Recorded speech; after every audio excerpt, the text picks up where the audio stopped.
grab your coat and hat. We're heading to the movies now, imagine that. Popcorn's popping, got my soda too. The lights are dimming down just for me and you. Oh, the movie's about to begin. So grab your snacks and bring your friends. Sit back, relax, let the reel spin. We're gonna laugh and dream till the credits roll in. The candy's sweet, the scream so wide. Scoot a little closer, baby, right by my side. The trailers roll on the magic near. We'll hold hands and giggle when the monsters appear. Oh, the movie's about to begin. So grab your snacks and bring your friends. Sit back, relax, let the reel spin. We're gonna laugh and dream.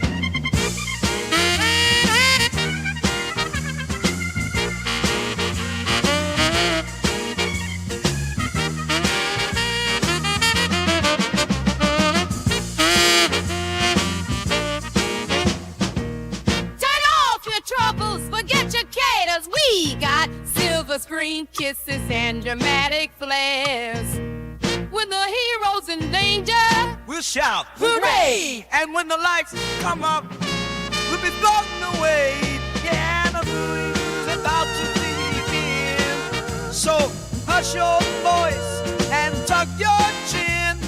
Feel that magic deep within. We'll be starry-eyed lovers when the credits roll in. So hush now, darling, the lights roll dim. The show's about to start. Let the fun begin.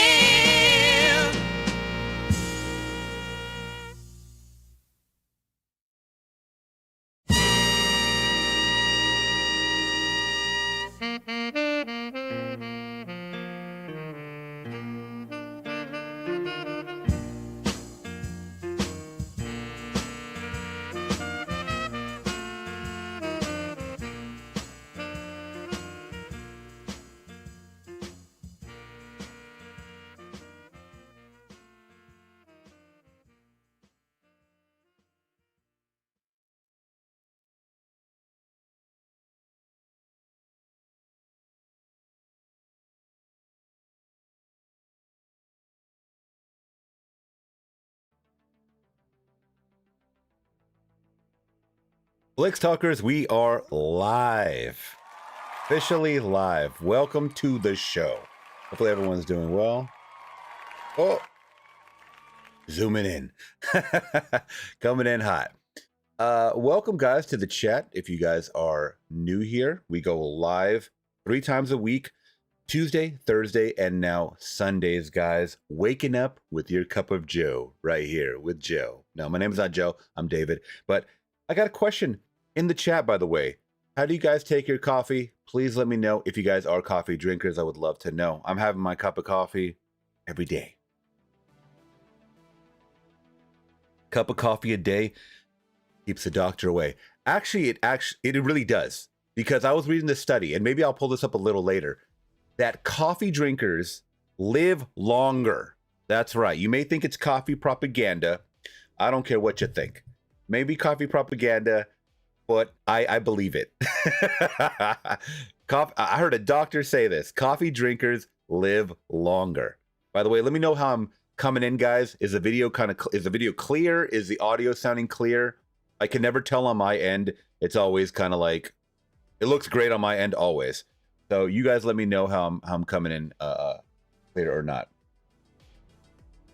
We'll put that right there. You can trust me. Trust me, you can dance. Vodka.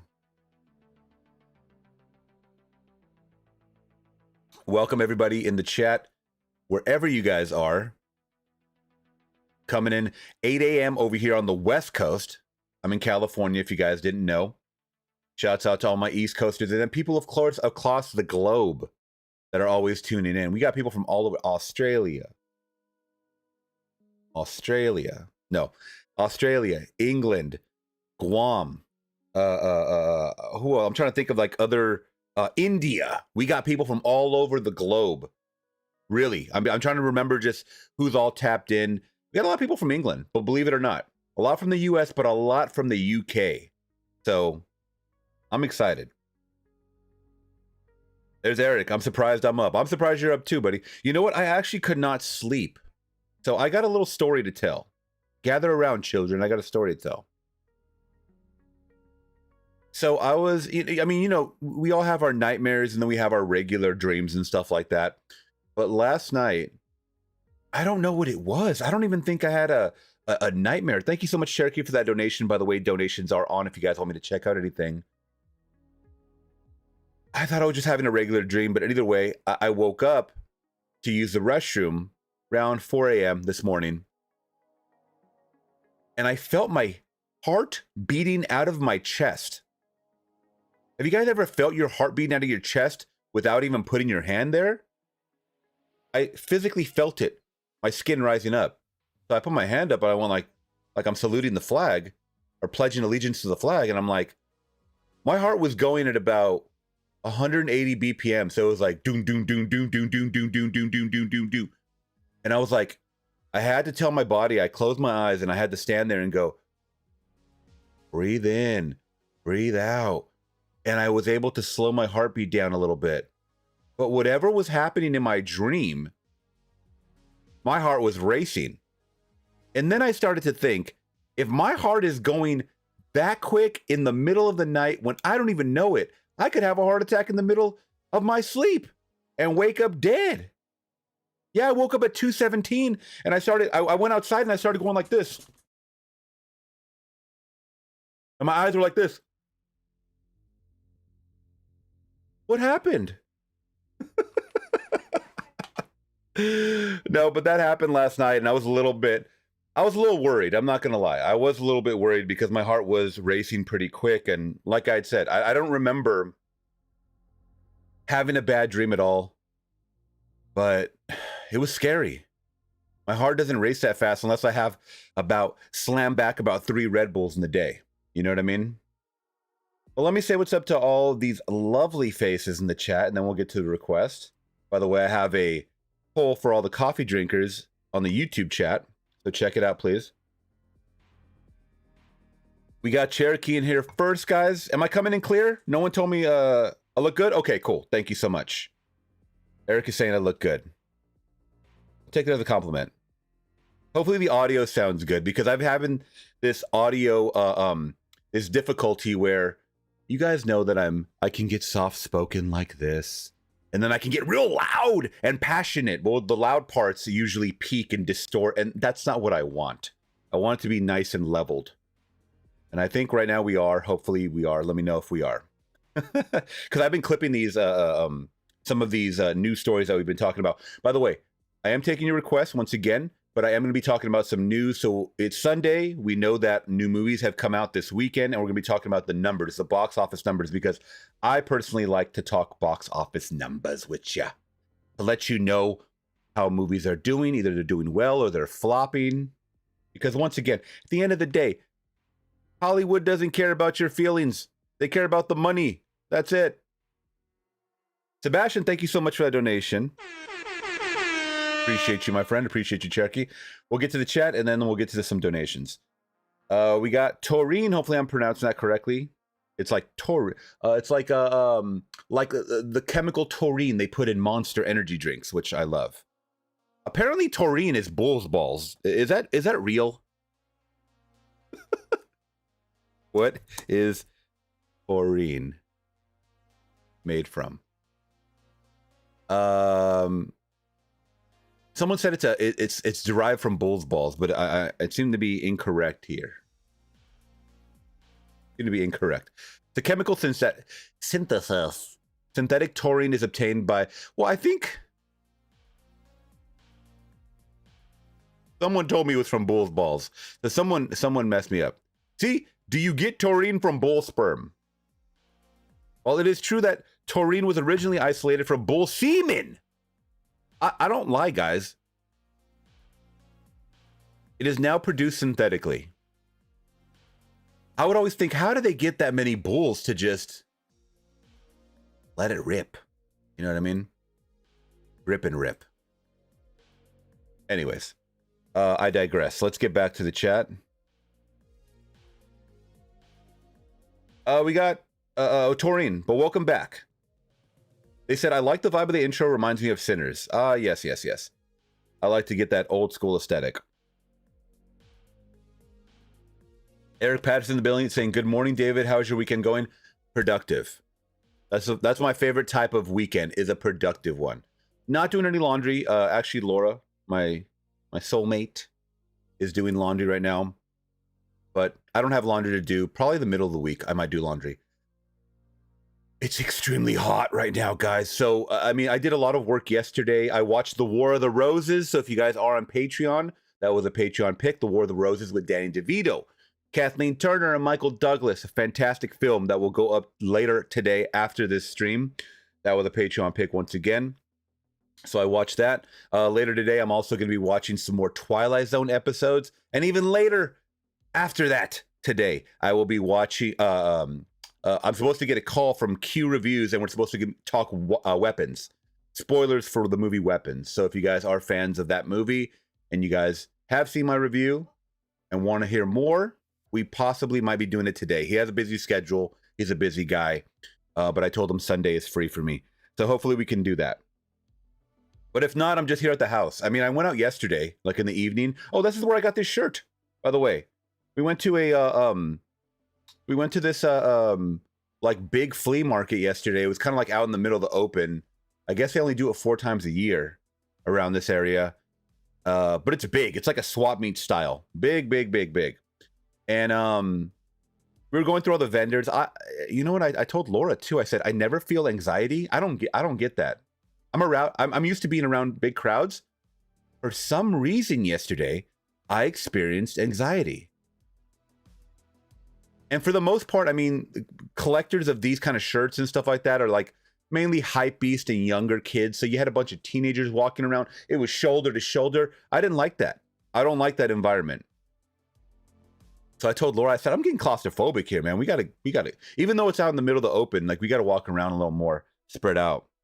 But long story short, there was a couple of racks where they had like nice shirts like this. I also got a Rob Zombie shirt, which was fantastic. And I'm going through, and then I go, hey bro, how much are these shirts?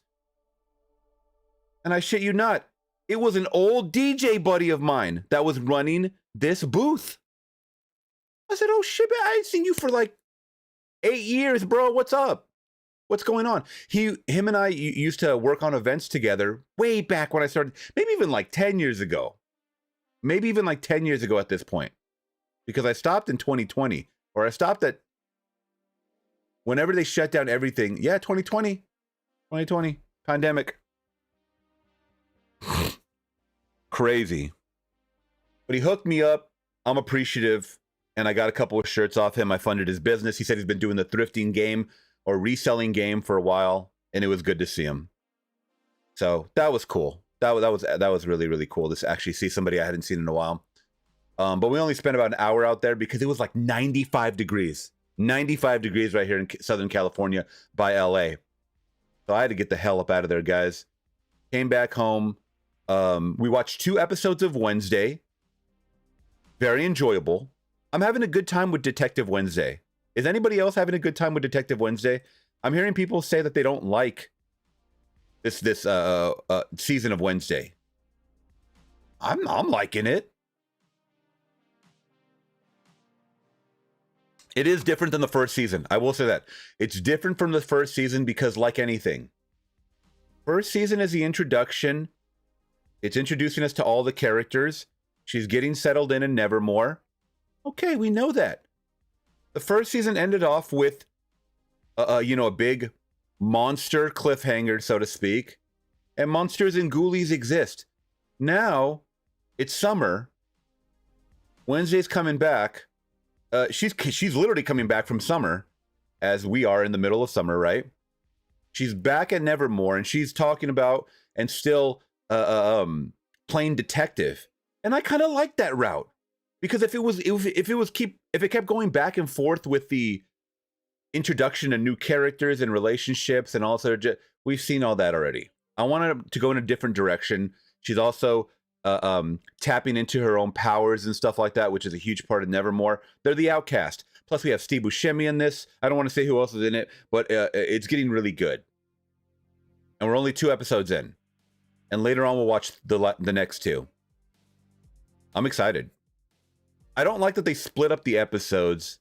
You know, hey, we're going to drop 4 episodes, and then you got to wait another month. I don't like that.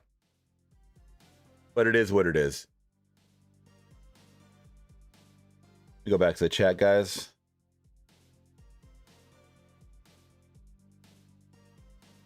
Cleon, I see you in here. Sebastian, I see you in here. But that's how my weekend is going, guys. Very productive. And in the blink of an eye, it's back to work for me. Oh, I am going to a special screening tomorrow out here at a little art house theater. And it's for a low budget horror movie. I think I told you guys about it last week, called Johnny and Stiggs. It's making its festival rounds or whatever. And the director is going to be there answering questions. And it's a movie that's presented by Eli Roth. So that's saying something. I like Eli Roth. All right, so we got a bunch no coffee drinkers in the building. Okay, well, that's fine. Tarina's saying, but one thing I can't stand is coffee and cigarette breath. Yeah, I mean, we get it. You know, the stained, you can probably see it. My teeth aren't as white as they used to be. You know, I was talking about it too. Is like, I want to invest in kind of not teeth whitening from the dentist, but like maybe the whitening strips. Florida's done that and it's worked. So maybe, you know, I love coffee. I do love coffee. I love the taste of it. I'm naturally caffeinated. Most of you guys know this. We have Per Kayla in the building saying, good morning from Texas. Shout out to Texas. Hey, this ain't Texas. Dun, dun, dun, dun. I don't know. Hook me up to a coffee IV. Girl, that's what I'm talking about. I need some kind of coffee sound effect or something. Cleon is saying not a coffee drinker. Okay, well, we have a lot of non-coffee drinkers in the building. Some people need it. I'm a coffee drinker and energy drinker. I know that's not good. I know it's not good, guys, but you know what? I'm only human. Sebastian is saying, just saw The Fall Guy. Really enjoyed it. So that was one that I hadn't caught. But I love those actors involved, Ryan Gosling and Emily Blunt. I hear great things, so I'll have to give it a watch sometime. Great action scenes and good chemistry. That's based off of a TV show, right? Like an old TV show, I believe. Could be wrong about that. Let me know if you guys know about that. Like I'm talking about a TV show from like the 60s or 70s, just like Mission Impossible was. Eric is saying, I couldn't sleep either. Maybe it's the side effects from weapons. I actually got some good rest that night when I saw it on Thursday night, but I could understand. How creepy was it too? The eyes though. They're like this, just coming at you. That was pretty creepy. The eyes thing did it for me. A lot of jump scares in that movie. Waylon, welcome. Waylon coming in from the UK. Yes. That's my British accent.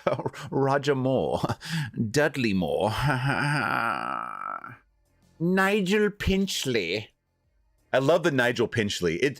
Nigel Pinchley is the epitome of British. If you guys have no clue what I'm talking about, it's Family Guy. Nigel Pinchley. Anytime I think of a British person, I'm sorry. I know you guys are going to get mad at me. But anytime I think of a British person, I think of Nigel Pinchley. Oh, the teeth all coming out and stuff. It's effing hilarious. I wish I could show clips, but you know, maybe I could show this GIF. There we go. Nigel Pinchley. I know Brits probably hate Americans for this shit. They're probably like, damn it, you're always making fun of us. Yes, we are. But you know what? The world makes fun of us, God damn it. The world does make fun of us. And I ain't apologizing for shit. You got to make fun of you. You got to make fun of yourself. You have to. Or else you're not getting out alive, guys. I'm sorry. All right, let's see. What do we got?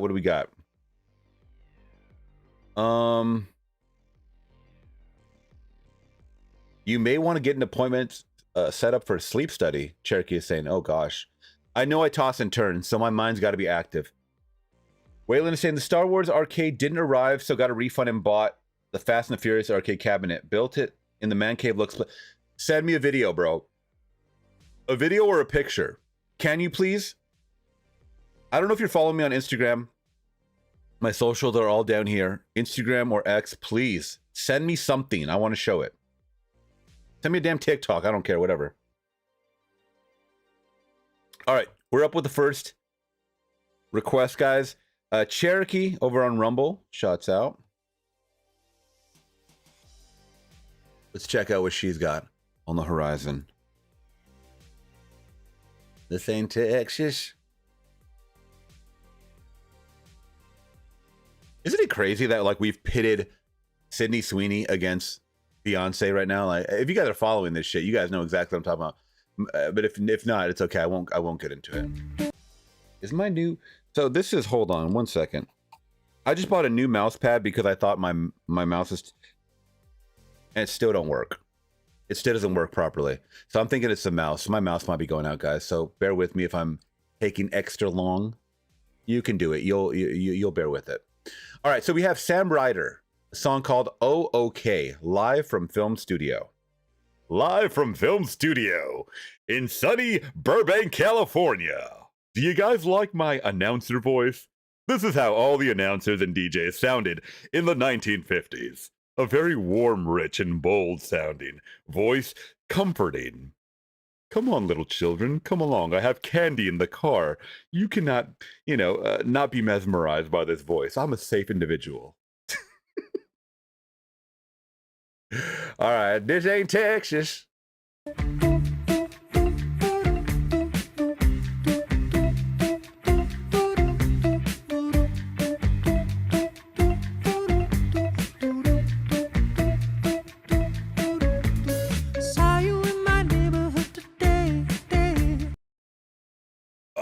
Excuse me? Baking powder? I did not expect that high-pitched voice to come out. Saw you in my neighborhood today, driving 20 miles out of your way, smiling with his arms around your waist, hoping that I'm pissed, but I'm over it. You're taking me every place we used to be. Behind your smile, I know it's misery. Imagining the way you felt with me, but wondering why the flame doesn't hit the same. Oh, and it's like, oh, okay, you got yourself a new man, so you say, but we both know the truth, man. Cry my name when he's all over you, 'cause he'll never, ever love you like I can. Oh, okay, you got yourself a new man, so you say, but we both know the truth, man. Cry my name when he's all over you, 'cause he'll never, ever love you like I can.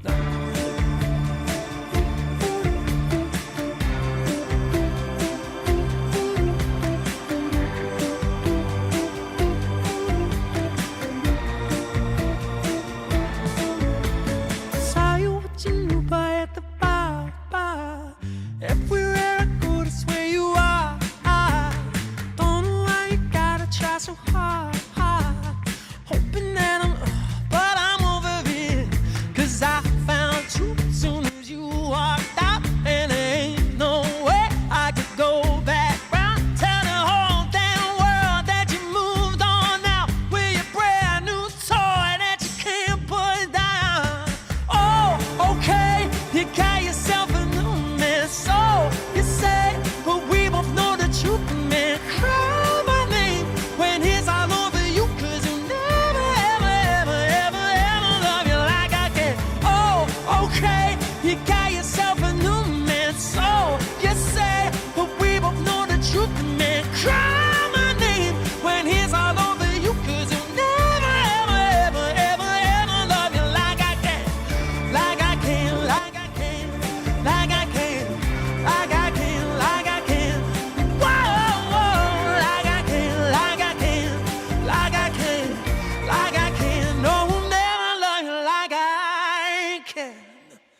The white boys are showing out lately, huh?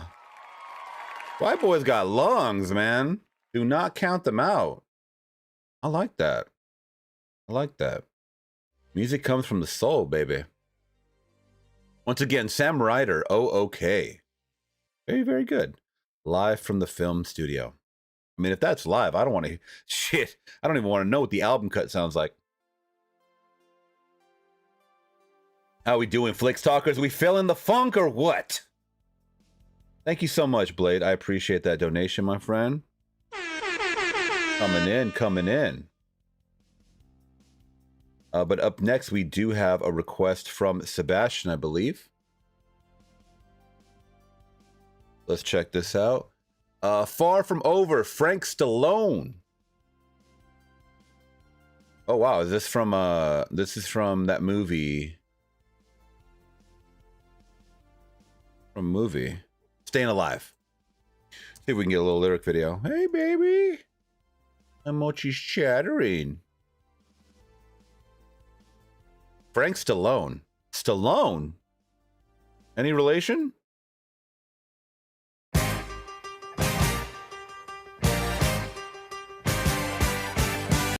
By the way, that sample right there at the beginning has been used in a couple of rap songs I've heard.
I like that part.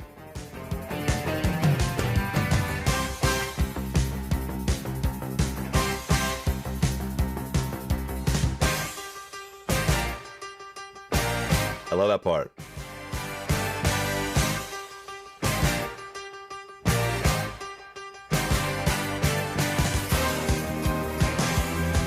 I can't headbang too hard today, man. I got a crink in my neck.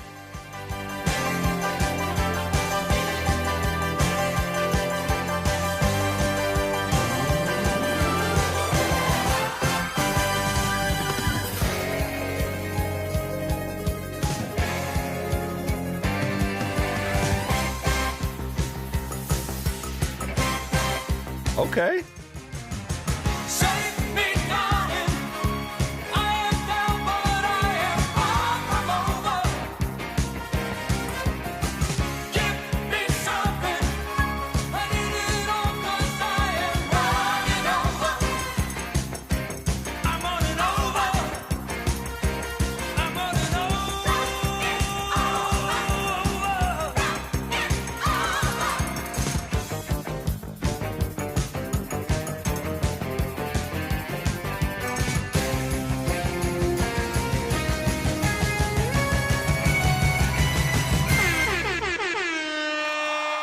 Very good.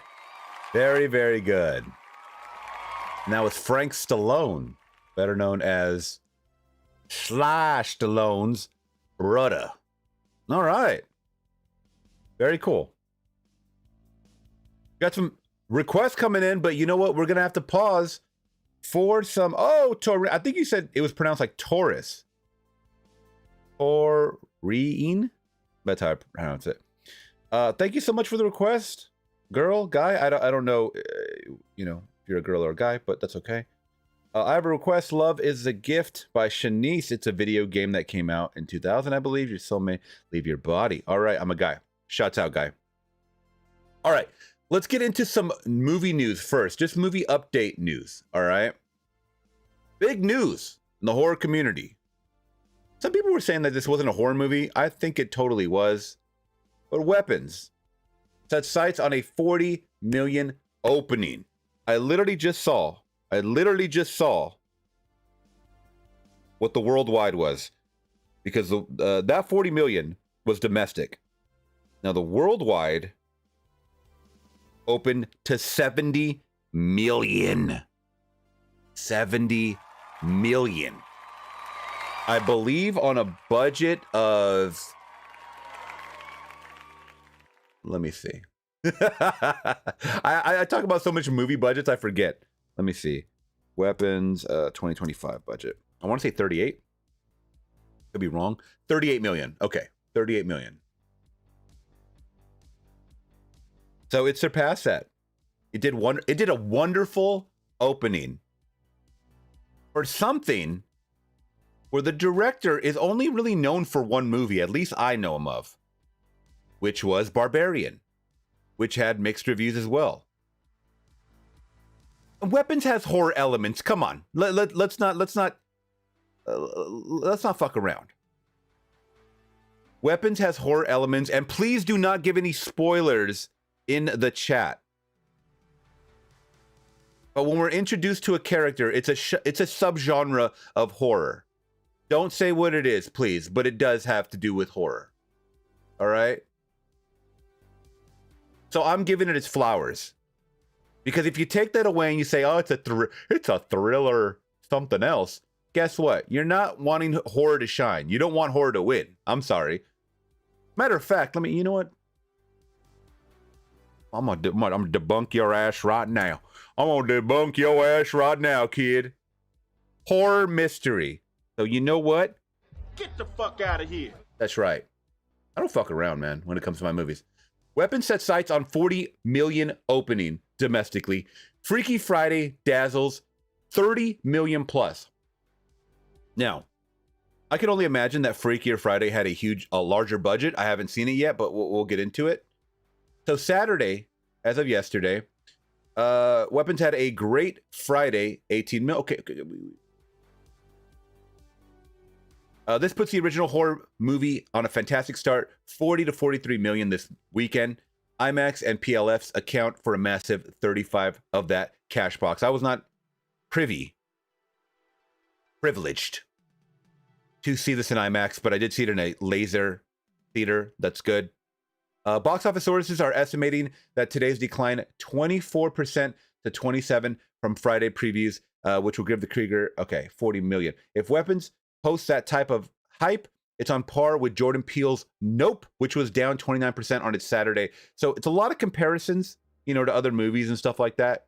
Either way, it's doing very, very good. Let's see. Well, I always like to see the demos for horror when it comes to horror, right? So diversity demos, for Weapons. Breaking down all the grades of weapons received. Here we go. Age demo.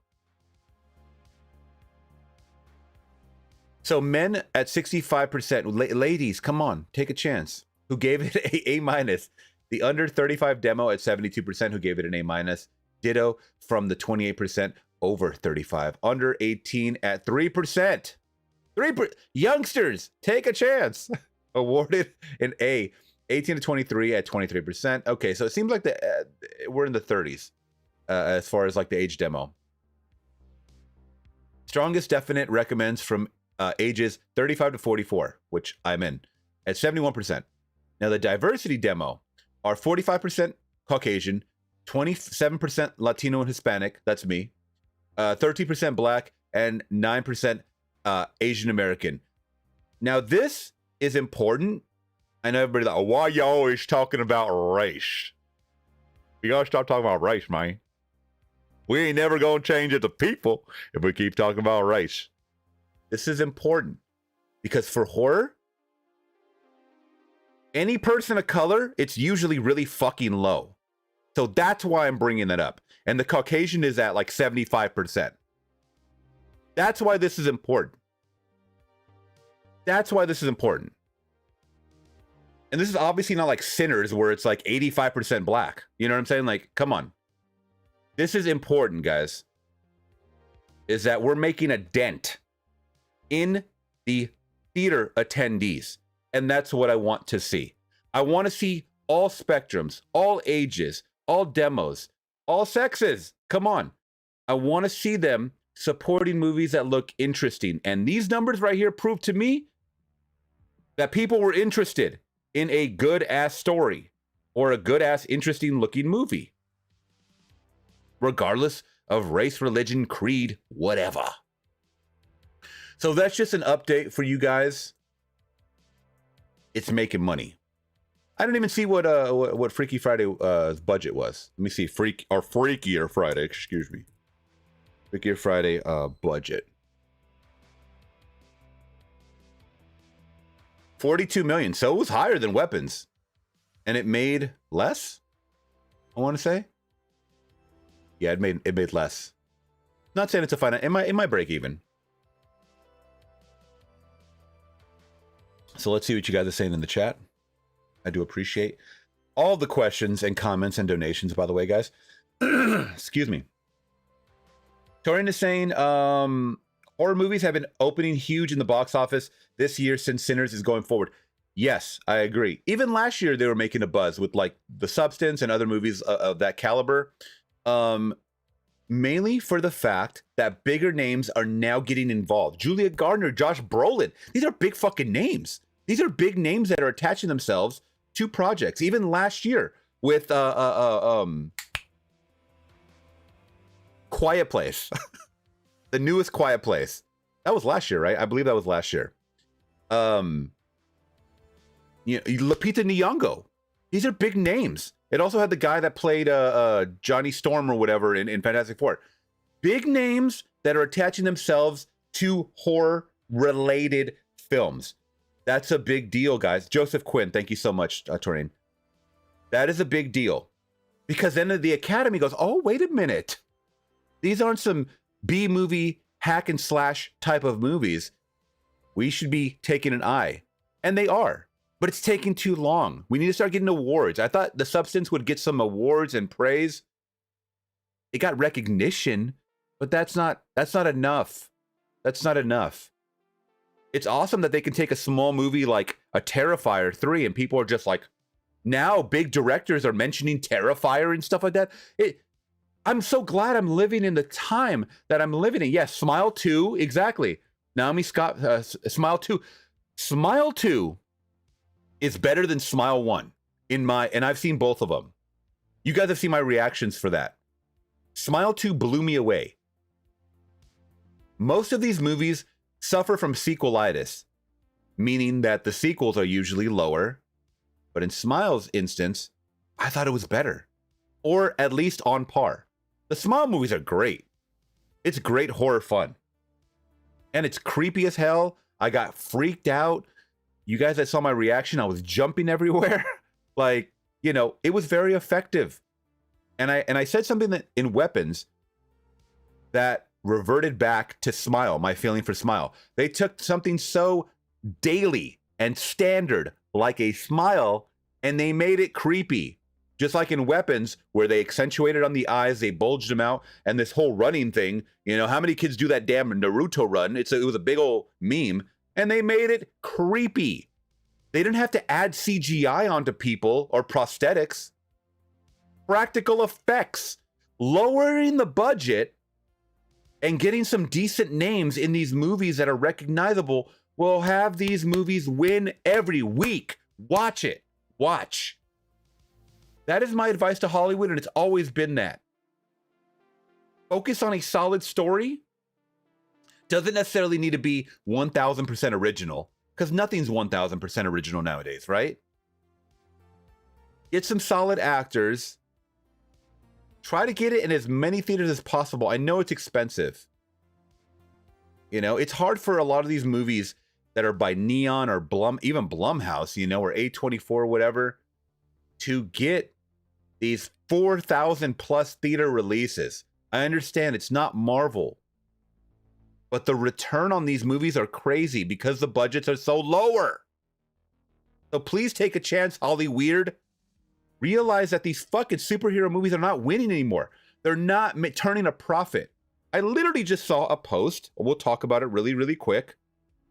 The Fantastic Four has passed 430 worldwide. It's now ending its box office run at 490 to 510 million. That is a fucking L. That is a flop. L. That is a flop. As much as, and I'm a Marvel fanboy. For that movie to be successful, it would have had to hit 600, 650 mil to be in the green. I understand that it's hard for people to fathom these type of movies, like making that much money. But realize, Joker made, the first Joker, $1 billion. The Avatar movies, over $2 billion. Lilo and Stitch, over $1 billion. Minecraft, almost $1 billion. This is the rarity of the $1 billion club. They haven't made billions on superhero movies since Joker and the Avengers movies, the last Avengers movies. It's not gonna happen anymore. Wake up, Marvel. Wake up, DC. It's not gonna happen anymore. I'm not making this shit up. Follow the numbers. Well, maybe if we cram in 1,000 superheroes and raise the budget up another 100 million, maybe people will see it. No. You're just digging yourself deeper in the hole, in the money pit. It's not going to happen. These movies are not going to turn a profit. And they have not been. 2025 has been the worst year for any superhero movie. And I stand on that. I stand on that business. Before you tell me, oh, well, Superman. Superman flopped too. Shut up.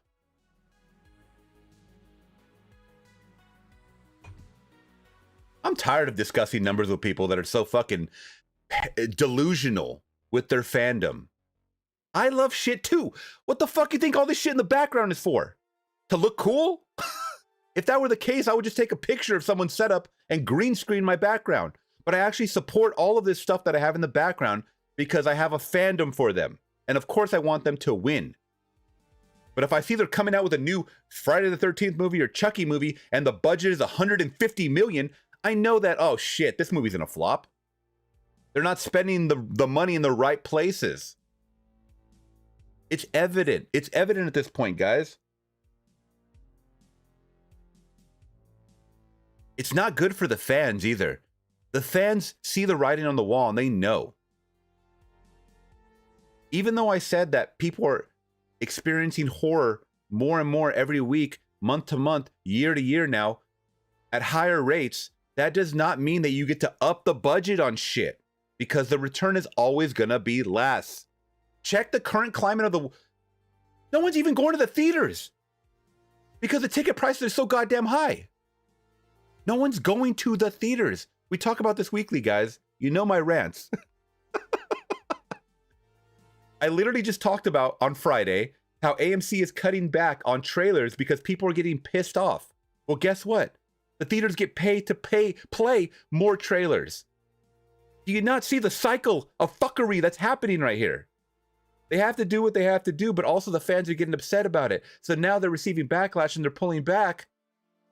And it's like this never-ending cycle of like, well, how can they afford, we can't charge people $30 for popcorn anymore.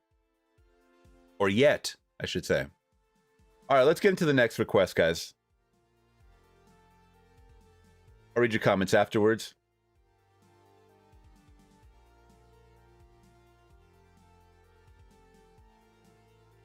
Don't worry, I see all your requests. All right, Cherokee has, let's see. Tara Stannon, The Hills, The Weekend beatbox cover. All right, that's a mouthful. We're going to let it marinate. Aaron Stannon. Oh yeah, this is the guy that yeah. This is the guy that was beatboxing and singing at the same time that blew me away. Oh my god. Hopefully this is the right one. Let me know if this is the right one, Cherokee.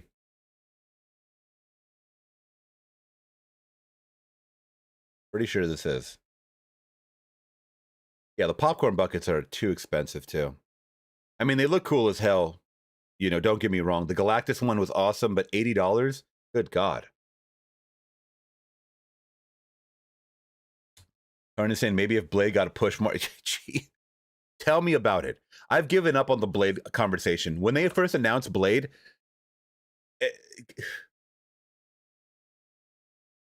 Corrine, do you realize that they announced, I'm sure you do, but does the rest of the world know they announced Blade into the MCU when Eternals came out?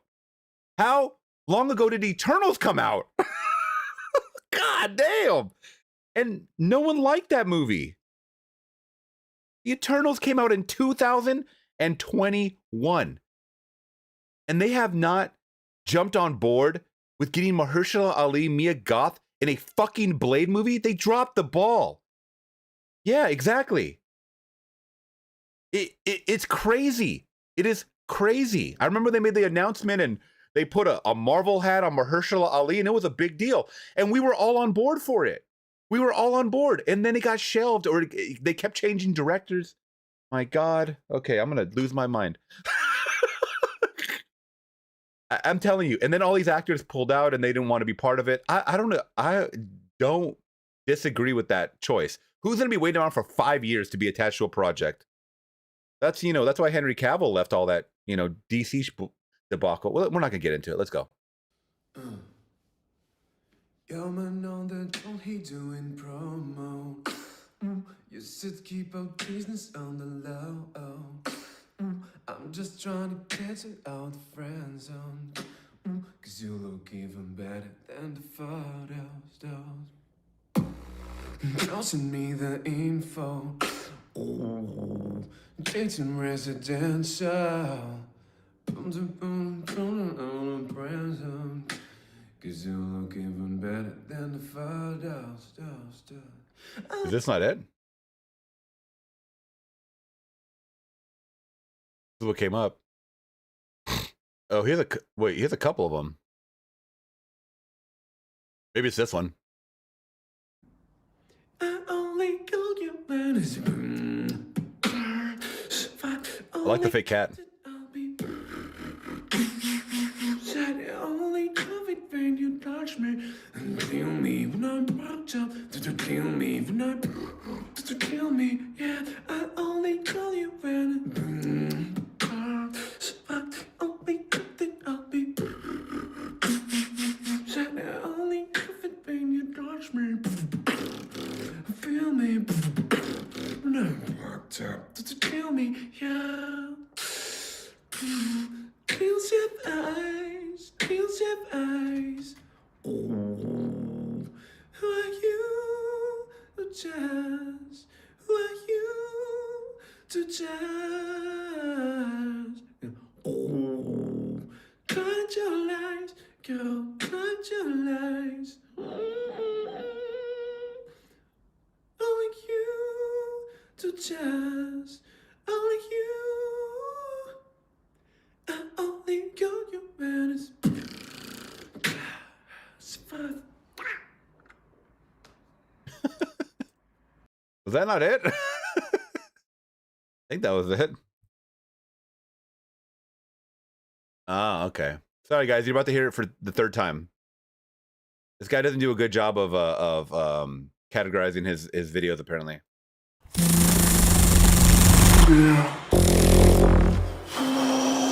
Yeah, man on the road, he doing promo.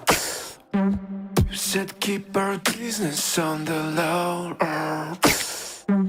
I'm just trying to get you out the friend zone. Cause you look even better than the photos. Now send me the info. The dress attention, yeah. I was coming, send your friends home. Keep on trying to hide it, but your friends know, no. I only got you minutes. I've the only got that happened. I only got it when you touch me. Feel me. When I fucked up, feel me. You set eyes. You set eyes. Were you to judge? Were you to judge? Hide your lies, girl. Hide your lies.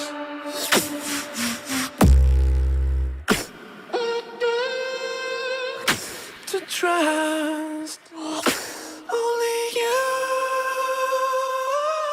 I only call you when it's five the only help me. Side I only love it when you touch me. Help me. Bitch, help me. Yeah, I only call you when it's five the only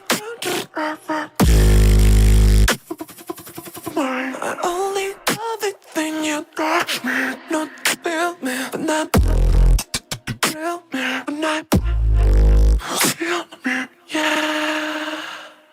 All right, very talented guy. I don't know if I was feeling that one as much as the first time he showed me his stuff, but that's all right. Yeah, the Seven Nation Army is the one he did that blew me away. But there we go. That's Terrence Stannon. All right, very, very good, my friend. Sorry for the chair reaction, guys. I had to go get some more coffee, but don't worry, I had my headphones on. I was hearing the whole... Yeah.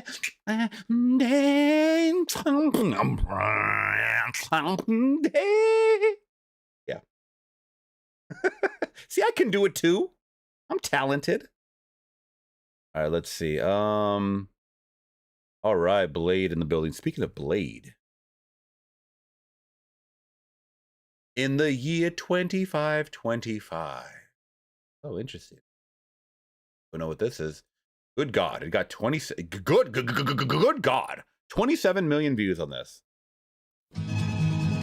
In the year 2525, if man is still alive, if woman can survive, they may find.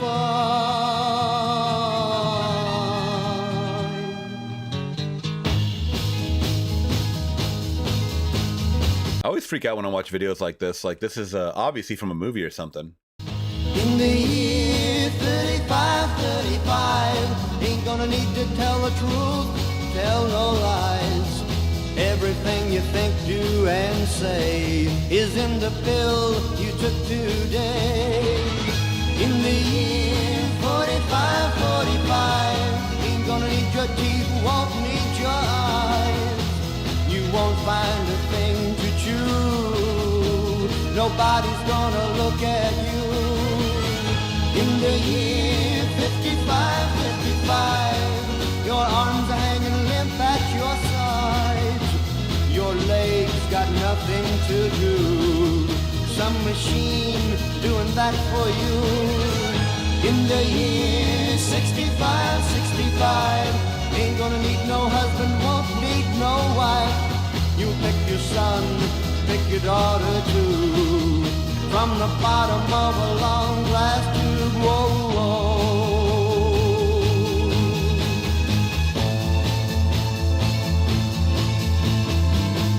In the year 7510, if God's a-coming, he ought to make it by then. Maybe he'll look around himself and say, guess it's time for the judgment day.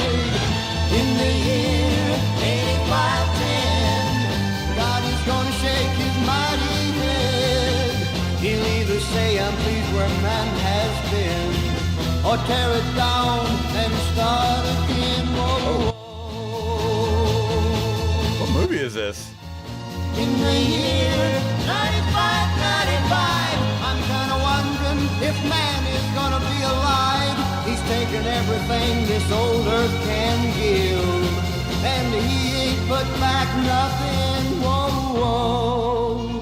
Now it's been 10,000 years. Man has cried a billion tears for what he never knew. Now man's reign is through. Oh, I think I've seen that robot before. Eternal night, the twinkling of starlight, so I very. don't know what it's called though, the movie. Maybe it's only yesterday. In the year 2525, if man is still alive, if woman can survive, they may find. In the year. Wow, man, we are doomed. That's what I'm telling y'all. Please live in these moments. Please live in these moments, all right? You never know when we're getting replaced by AI. By the way, that brings me to a funny conversation I wasn't even planning on talking about, because I feel like everybody always has this conversation, or at least a lot of directors do. So James Cameron, y'all know him. Some of you guys love him, some of you guys hate him. But he just recently came out, and I thought these comments were kind of interesting. But I mean, when are we going to stop thinking like this? So James Cameron says there's a danger of a Terminator-style apocalypse happening if you put AI together with weapon systems. I mean, and I know there's a lot of tinfoil hat people that say that this stuff is really going to happen, and I get it, and I understand if you believe this type of stuff, especially since AI is moving so advancedly, right? Advancedly, is that a word? So advanced nowadays, especially with all of the. I mean, I use AI in my daily life. I mean, I use ChatGPT. I use AI sometimes to spruce up on my YouTube thumbnails. But I mean, are we going to put this thing in a shell of a robot, like they're doing, like Tesla and all that stuff, and give it weapons? I mean, that's the next step, is to give it weapons. My thought was always that it would make sense to, well, maybe it doesn't make sense, but the next step would put this thing in a combat situation against the enemy, give it weapons, and hopefully it doesn't turn on us. But now I'm starting to think when I see shit like this. Let's get into what he was saying real quick. James Cameron might be exploring how artificial intelligence can help assist directing blockbuster movies. But he's still aware that his Terminator franchise could very much become a reality if AI gets into the wrong hands. In an interview with Rolling Stones to promote the book release of Ghost of Hiroshima, which he plans on adapting into a movie, the Oscar-winning, you guys know who he is, said an arms race relying on AI is a dangerous thing. Why is he talking about this? I mean, is this in talks amongst the army or something? He said, I do think that there's a danger of a Terminator-style apocalypse where you put AI together with weapon systems, even up to a level of nuclear weapon systems. Now, why would you want AI attached to nuclear weapons? That doesn't seem like some kind of winning strategy for me. Or it doesn't make any sense. Yeah, advancedly. I'm going to coin that term. If it's not, I'm going to coin that word if it's not a real word. But why would you put AI? What would be the benefit of that? Something that seems so like you would need all hands on deck to push that button, to come to some kind of agreement. Why would you leave it in the hands of AI? That part I don't get. Because you're letting AI come to this conclusion of, should I engage or not? You know, based on whatever knowledge it has of the situation, I guess. I don't know. Nuclear defense, counterstrikes, all that stuff. All that jazz. Just all that jazz, you know? Why not? Cameron said, because the theater of operations is so rapid, the decision windows are so fast, it would take a super intelligence to be able to process it. And maybe we'll be smart and keep a human in the loop. But humans are fallible. And there have been a lot of mistakes made that have put us right on the brink of international incidents. So that could have led to nuclear war. So I don't know. Exactly. That's the whole point. That's the reason why we're not leaving it up to AI. Is that because humans are fallible, and we do have moral compasses, and we do have this way of thinking that a AI would not. Everybody thinks that the right decision, that AI can make the right decision 100% of the time. No, it's making incorrect decisions. I'm seeing Grok make incorrect decisions based on opinions people have online, and it's gathering that data, and it thinks that it's a factual answer, and it's not. So I think it takes a human being to make these huge decisions based on a general consensus of its constituents to say, hey, what's going to be the better outcome for human civilization? Because you think AI is going to give a fuck about human civilization? No, they're going to say nuke it, reboot, restart the population, you know? Yeah, exactly. See, Taurine, you and I are thinking, man, we're exactly the same. I'm on Twitter all the time. And I see how people are leaving comments underneath. Grok, is this true? You know what I mean? And Grok's giving multiple contradictory answers. And I'm like, this is fucking doesn't make any sense. And people are going to Grok like it's the holy grail. I use ChatGPT, to be honest. But then even when I'm really like questioning things, if I check ChatGPT, I will cross-check that with other sources. You have to. You have to double and triple check its sources, guys. I didn't want to make that a headline because I thought it was so stupid, but I just wanted to, that just jogged a memory right there about the whole apocalypse in the year 79, you know? So that's kind of where my thought process went. All right, let's get to the next one, guys. I'm going to be here for, let's see, how long? Oh, 1 more hour, because I got my brother coming over and need to help him out with something. So, let's see. Taurine, you actually have a request next. So, Love is a Gift by Shanice. And thank you for enduring my rants, guys. Shanice. Love is a Gift from the Bouncer. I don't think I heard of this. The music video? I want to see if there's a lyric video. Lyric videos are always the way. Oh, did you say it was a game? Oh, it is from a game.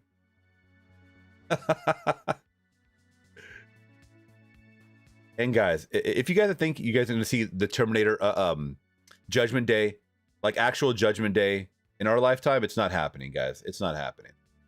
Trust me.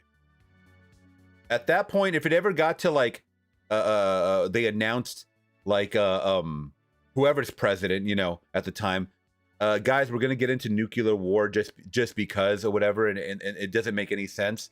The people would revolt. I mean, the people would. It would be like that movie Civil War. They would go after the president and kill the president. Like, I mean, that's just kind of what it would be. Remember, numbers matter, guys, and we outweigh. I mean, if we come together, obviously, as a country, because I'm assuming that this is only going to happen in America. Like, we're going to make the bad judgment calls. You know, I'm just assuming that. Because all these movies are always based in America, right? So it kind of points to that we always make the wrong decisions when these sci-fi movies happen. Either way, the Bouncer soundtrack, is this the right one? You love the rants? Thank you so much, my friend. Well, someone does.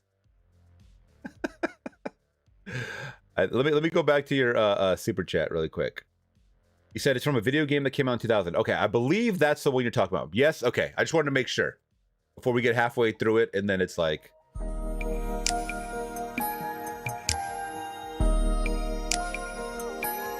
Are you sending me some kind of sign tonight? Trying to tell me you long for me to be alright. I can feel you in this room, like the sun lights the moon.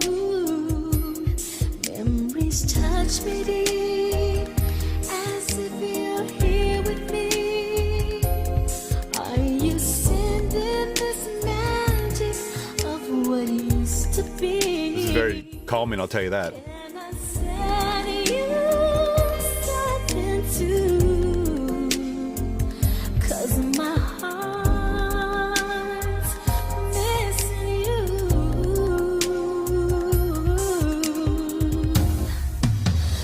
Love is a gift that I give you tonight, under these stars, to wherever you are. Love is a gift that I promise I will give you, my heart to yours, forevermore.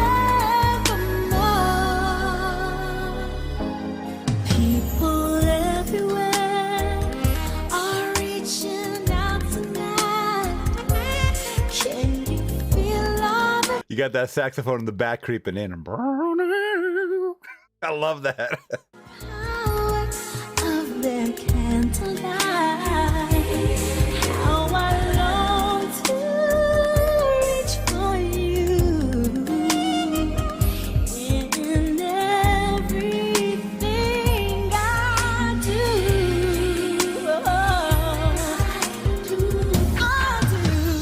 Love is a gift that I give you tonight, under these stars, to wherever you are.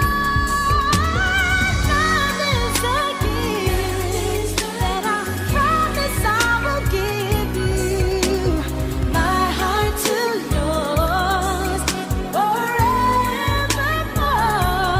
Every day in memory of my love, as long as I live, I will show that my heart and soul can give, more alive each day. You show me the way. I can almost hear you say, I can almost hear you say. Okay, Mariah. I was gonna say little Mariah vibes over here. It's a gift that I give you tonight, under these stars, to wherever you are. Love is a gift that I promise I will give you, yeah, my heart to yours, forevermore. My heart to yours, forevermore.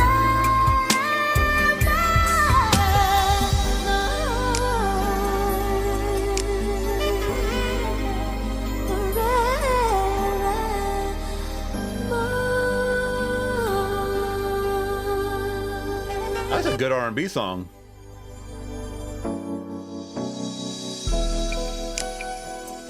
Okay, we got the instrumental.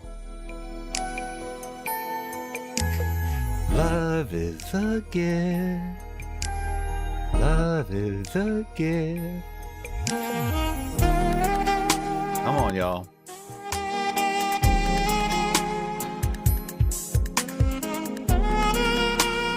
Why does it sound like the Michael Jackson song? What is it?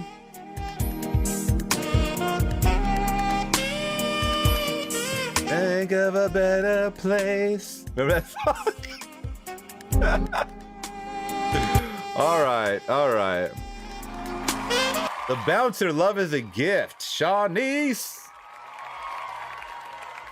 Shawnees. Very, very good. That's funny they have the instrumental at the end. Heal the world, thinking of a better place. That's kind of the vibes I was getting at the end there. I was going to start freestyling. I cannot hit any high notes. Not now. No, no, no. Don't do it to me. In the shower I can, but.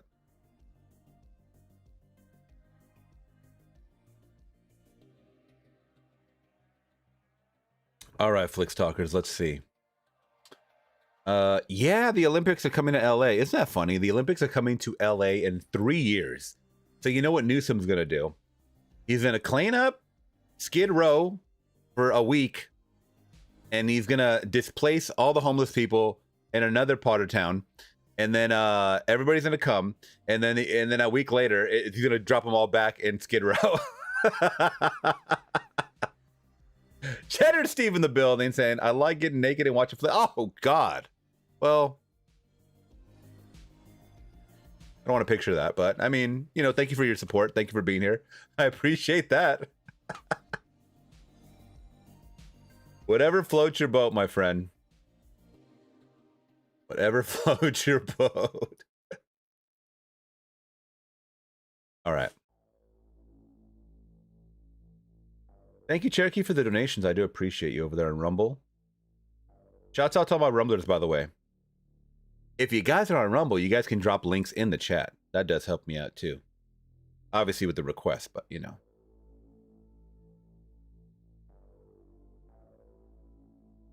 Rebuilding in the building, saying I'm alive. I just finished watching the stuff. Now we need the taste. Good one. Okay, so now we have our next request, guys. Nazareth, Hair of the Dog, lyrics on screen. That's what I like. I like the lyric videos. Because sometimes these official videos get us blocked, and we don't want to get blocked, guys. Oh, look at these chaps. Look at these young chaps, these young lads over here. Nazareth. Nazarene.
Faker.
I'm feeling a type of way with this song.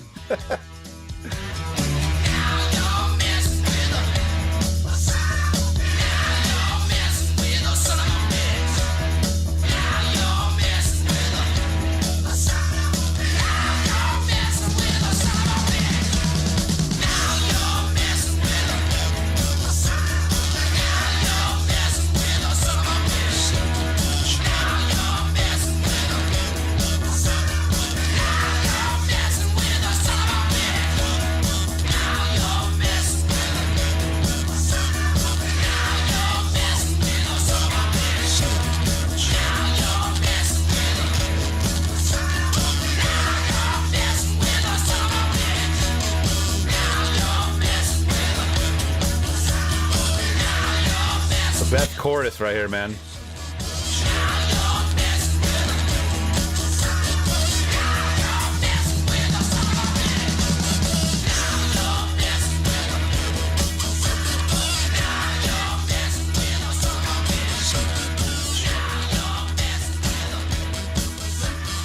Wow. Very good. Very good, my friend. Nazareth, hair of the dog. Made a funny comment. How do you even pronounce that again? Is it Nigosh? Nigosh. Saying it's hard to believe how music has deteriorated in the last 20 years. Well, you must be older than me. And the reason why I say that is because every generation has the bands that they grew up on, that they loved, even movies and stuff like that. And we all get to a certain age where we're like, you know what? I've tried the new stuff and it sucks. Well, you can obviously see it's still chart topping, right?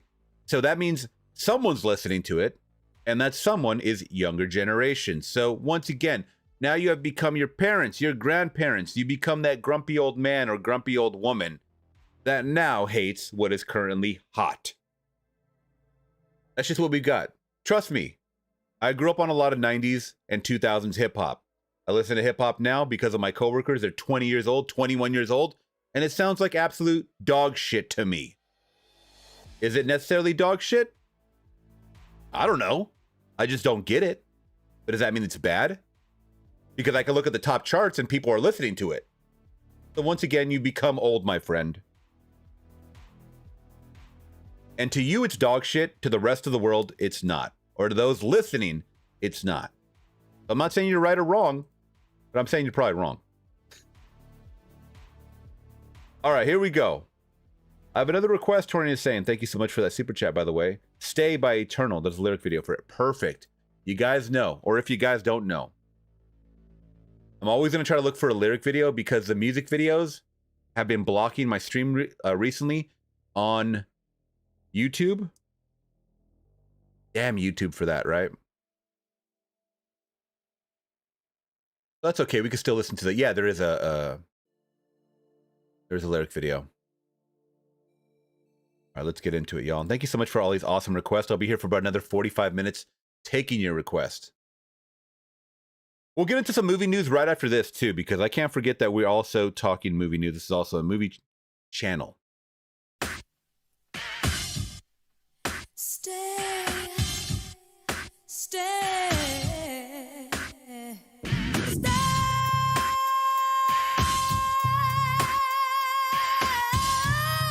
Okay, sounds like 90s R&B.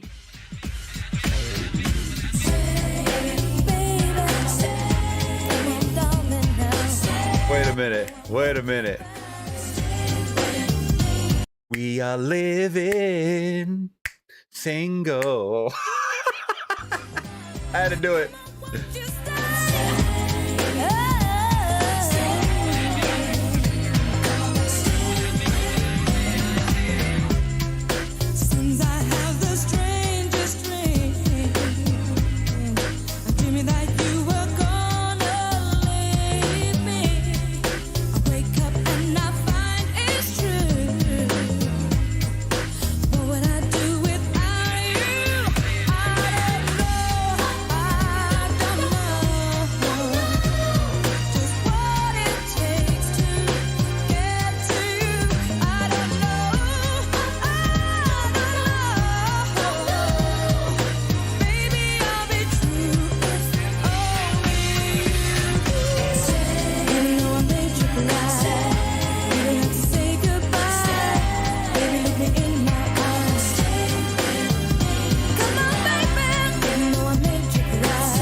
You know what, guys, I had to remark on this because I'm reading the lyrics now. Music has changed in the sense of a lot of these 90s R&B, and it's a lot ladies to the guys and guys to the ladies, you know, talking about, I really want to be with you. I want to find the one, you know, I want to, you know, get to know you. I want to get to know you, right? Now everything is over sexualized. I'm not going to say that back in the 90s there wasn't sexual songs. There was. I mean, there's sexual songs that go back since the beginning of time, right? But it's so blatant and in your face now and nasty and disgusting and filthy. Makes me not even want to have children so they don't have to, you know, be engulfed with this X-rated music. And it gets played on the radio too like it's nothing. You see music videos on YouTube all the time shaking their ass and stuff like that. And even in R&B, you know, doing all this stuff. But I want to just remark on how times have shifted. You know, like, you know, 30 years, it went, I really want to be with you, to like, I really want to you. I want you to be my 7th baby mama. That shit is not nothing to celebrate. What are we gonna do, boy? I don't know. Just what it takes to get to you. I don't know. Baby, I'll be true if only you stay. I'll make you cry. Never have to say goodbye. Leave me in my arms. Stay with me tonight. Even though I told you lies, baby, give me one more try.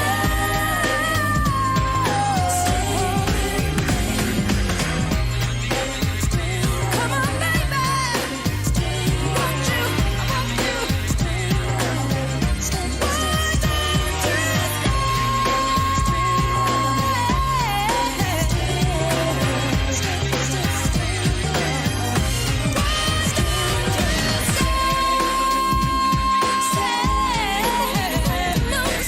Eternal, man.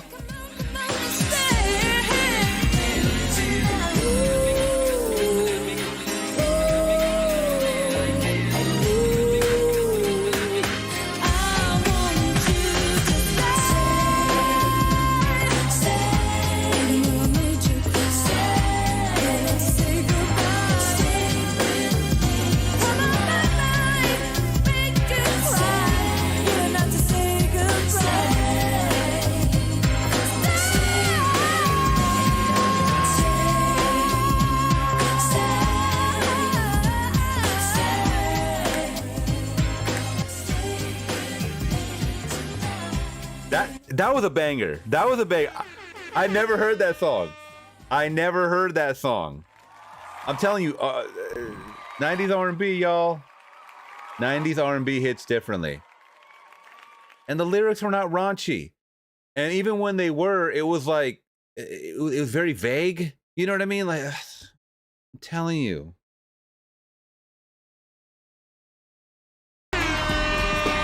Love that. All right. Okay. So let's see. Can we speak really quick on this? So this is an article. It's older, but it's being passed around and recirculated now. And it's something that we were literally just talking about, generations, right? Well, the newest generation, Generation Z, I think actually they have Generation Alpha now. Yikes. But before that, it's Gen Zers. So basically those that, you know, are in their late teens or early 20s now, I believe is where we're at right now with them. In this new article, well, it's from earlier this year, but once again, it's recirculated. It's getting people talking. Gen Zers were asked to watch the movie American Pie. Now, this is a movie that I grew up on that was very raunchy. You guys might have grown up on like Meatballs or Animal House or Porky's and all the sequels and stuff like that. Now, that was the raunchiness, right? Or there's other ones. Please name your raunchy films that you guys grew up with back in the day. But mine was American Pie. I'm a millennial. I grew up on American Pie in 1999. In 1999, I was entering high school. I was 14 years old, freshman.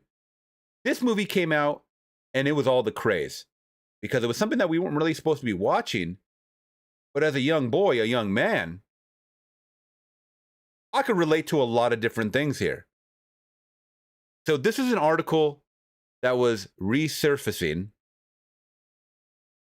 Gen Z teens once again were asked to watch American Pie from 1999 for the first time, and their reaction might change the way you see the movie. It ain't gonna change mine. No. That movie's funny as hell and very relatable. If you were a boy in 1999, I'm talking about like a teen, a young teen, 13, 14, whatever, you were going through the horniness stage. Let's call it what it was. But a bunch of Gen Zers were asked to watch American Pie for the first time. Yes, as most of us will agree, American Pie is an all-American classic. I think so. For my generation, millennials. Released in 1999, it basically shaped an entire generation, and their kids too. However, was it all worth the hype, and does it stand the test of time? I mean, once again, depending on who you're showing it to. But there was an article written in March from Vice that once again is recirculating. This is from 2020. So they were talking about how these movies that we kind of grew up on, and probably that you guys grew up on as well, Revenge of the Nerds, things like that, or whatever, where they had groups of teens. I mean, this is also prevalent in the horror community with slasher movies and everybody's naked and stuff like that. And, you know, all of that stuff, right? Everyone was trying to get laid. That's what it was. Everyone is trying to get laid. Now, people are looking at it in a different light, or younger generations are looking at it as inappropriate or this or that. But is it? I mean, if a lot of us share these same thoughts and now it's just being conveyed on a screen, how is it inappropriate? It's relatable, if anything. These articles are now resurfacing once again, resurfacing. Resurface and recirculating. Oh my God, it's a butt. You guys are offended by that. Classic teen movies reviewed by woke teens. So this is actually a list, but we're going to go over the American Pie one because I think that is the raunchiest one. So life is pretty sweet in teen movies. Everyone lives in a big house and loves parents. Even the dorks and conveniently attractive, conventionally attractive ones take off their glasses, and the biggest worry anyone seems to have is whether or not they'll get invited to prom. So you guys know these whole cliches, right? But this is where, you know, they start showing Gen Zers clueless and stuff. And yes, there's stereotypes and social norms and things that may not have dated well or whatever, but that's fine. I mean, but let's get to what Gen Zers are saying, 16, 17, 18-year-olds about American Pie. Now, this is kind of interesting. Taylor, who's 16, says, "This movie is completely ridiculous, especially how the only thing the male characters care about is having sex." Newsflash. From someone that was once 16 and a male. Well, not once a male. I am a male. That is all we thought about.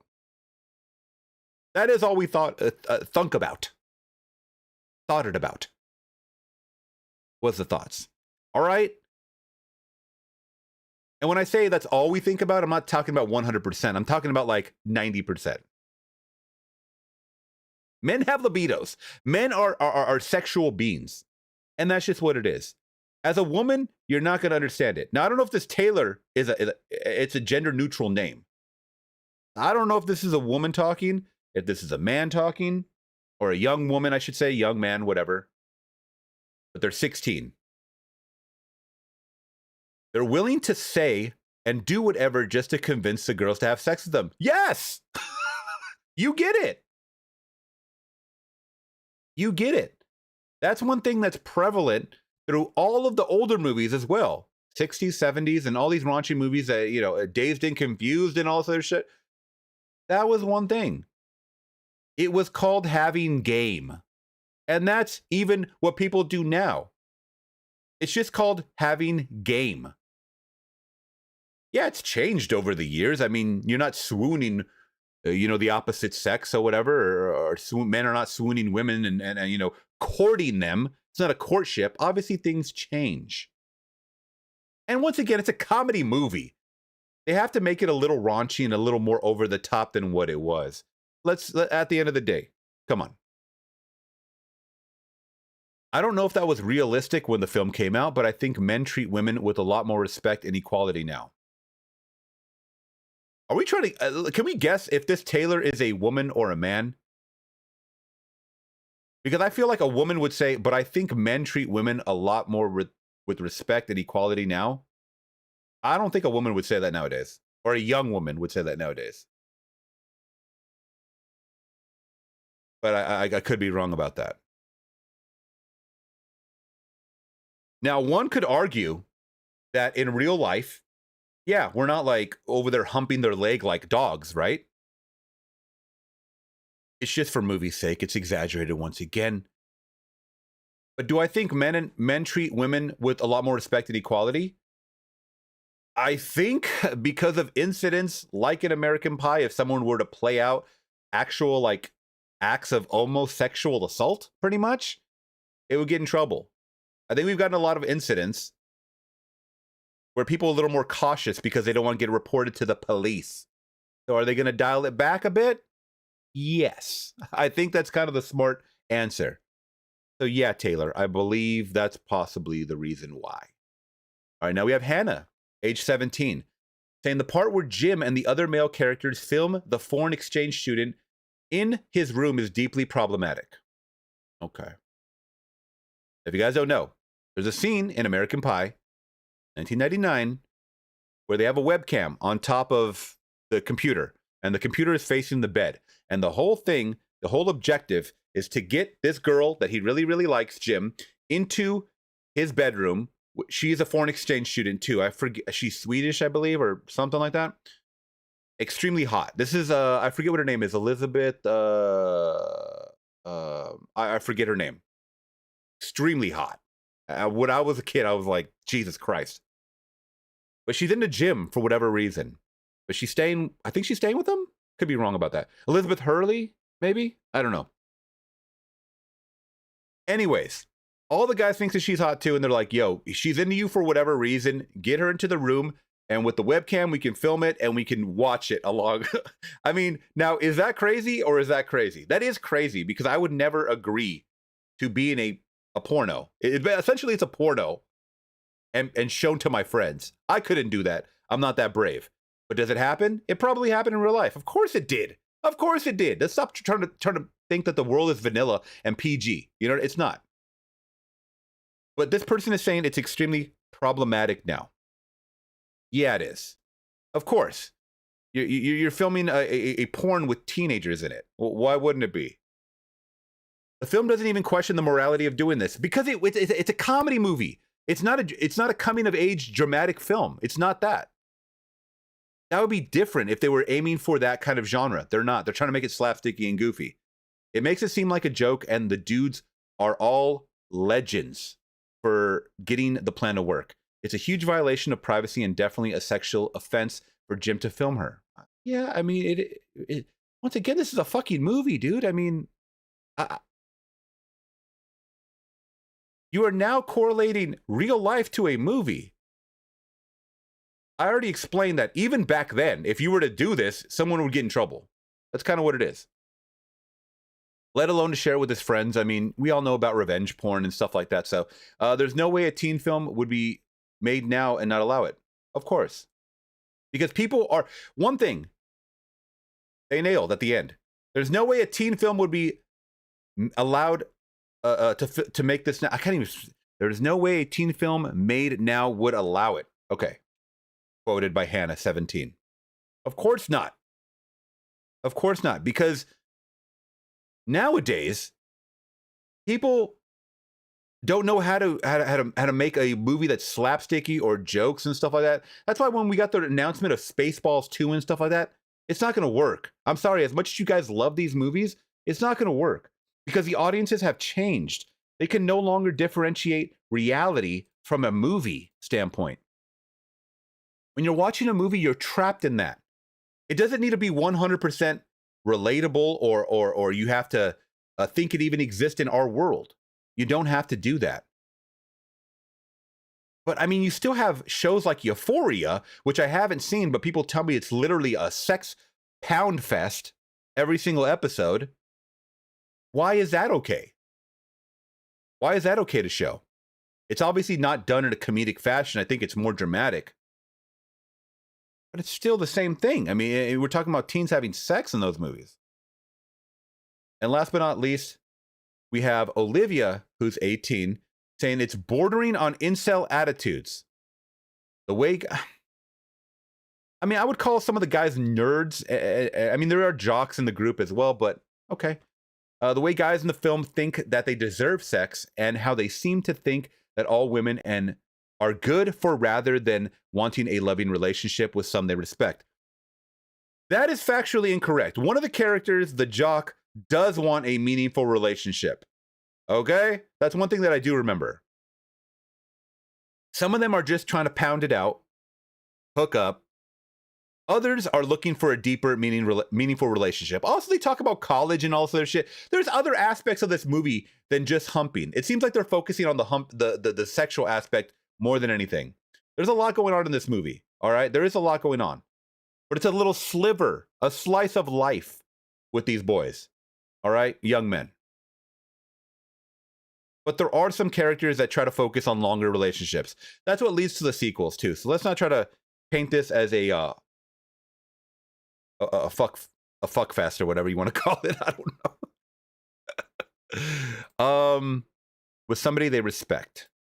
I think if you were a teenage boy watching this, you'd basically feel entitled to behave however you wanted towards women. Well, back then it was different. Once again, a different time. Whole different time. And I just want to kind of bring that to you guys' attention because I thought it was interesting to see the perspective of a Gen Zer watching a movie that was meant for millennials. All right. I got to use the restroom, guys. I will be back in 1 second. Please keep leaving your request. I'll be back here for about another 20 minutes after that.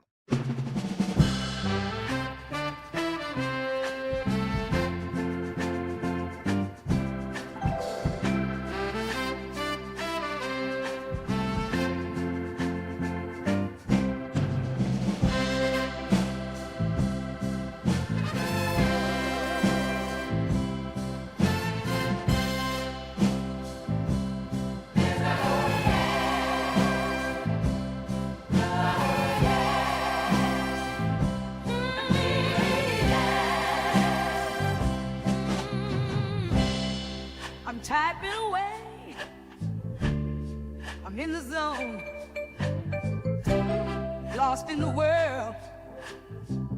My mind has flown. But there's a call I can't ignore. A little voice, a feline roar. Gotta step away from the keys. Oh, no. Nature's calling me. Gotta go, or feed my mochi, my fluffy friend. I'll be right back. It's not the end. Till the end. Mochi's more. It fills the air. He's got a hunger. It's only fair. His eyes, they bleed. His belly's light. Gotta fill his bowl. Make it right. Gotta step away from the keys. Oh no. Nature's calling me. Gotta go. Or feed my mochi, my fluffy friend. I'll be right back. It's not the end. Till the end. All right, Flix Talkers, we are back.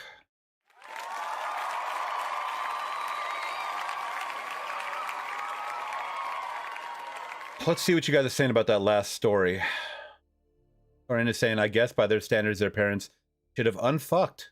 And hold on, I just missed it right now what the comment was.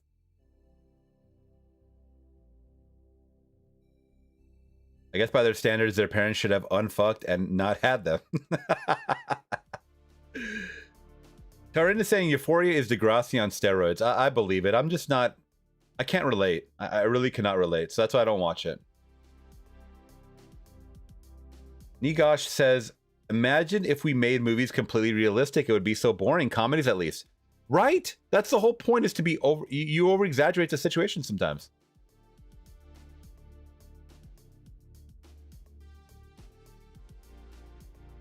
Yeah. Shannon Elizabeth. Thank you guys so much, the chat said. I knew it was Elizabeth something.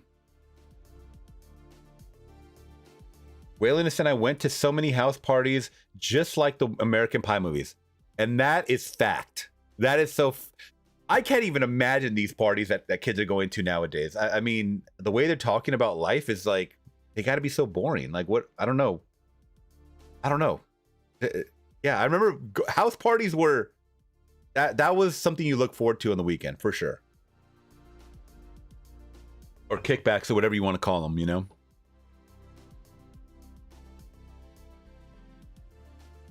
Yep, and we all had a friend like Stifler. Absolutely. I never heard the word incel in 2000. Yeah, it didn't exist. Once again, these are all made up, you know, all this made up vernacular is just really destroyed us, man. Labels. People love to put labels on other people, so.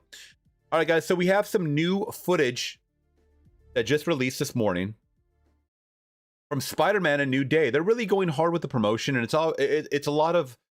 I think they're releasing behind-the-scenes footage because the public... I think they're filming in the UK. The public is releasing all this footage. I think they were in Glasgow the other week.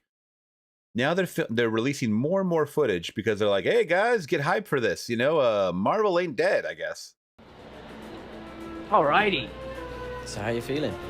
Yeah, I feel good, man. It's day one. Day one? My fourth ever day one on Spider-Man. You know, it's funny, putting the suit on, it feels different this time, somehow. It's also the first time we've ever had fans on set for day one, so it's really exciting to share this with them. I think Tom Holland is so cool for doing this, by the way. Like, I've seen pictures or short videos of him doing this with the fans, and it is something else. It is something magical, man. Like, just think about this kid growing up. This is a very big thing. This is a very big thing as a child to have superheroes to look up to. Or to have something to look forward to. Like, you know, obviously to escape reality sometimes. And these are the moments that they're going to remember. You know, to meet these characters that you've only watched in movies on the TV at home in real life. This is a big deal, guys. It really is. And I like that when they showcase that.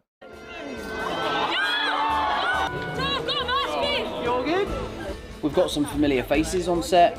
It's Steve, man. You know, I'm just going to do my best, hopefully get it right. No pressure.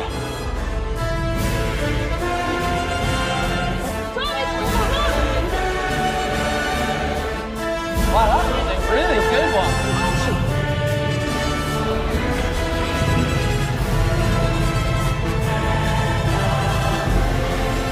Let's back up the police cars.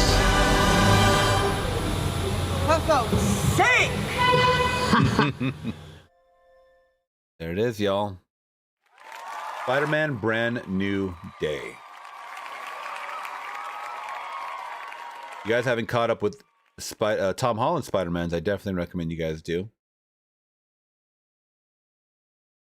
Very good iteration of Spider-Man. Tom Holland, I think. Oh, let's see.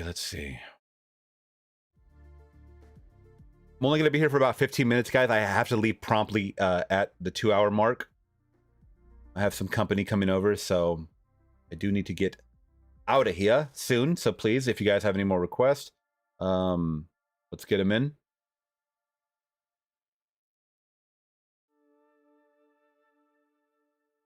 Or questions that I can answer. Okay, Cherokee has a short over there on Rumble. I was looking for something and this popped up. Uh-oh. Uh-oh, I always love when a comment starts like that, girl.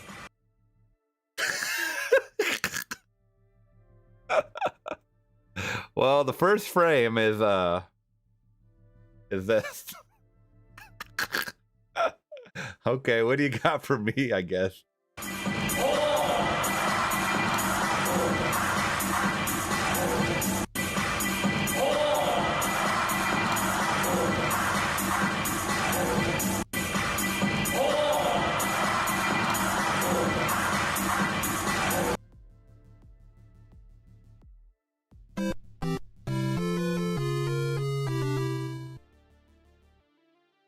I know it's AI, but Jesus Christ.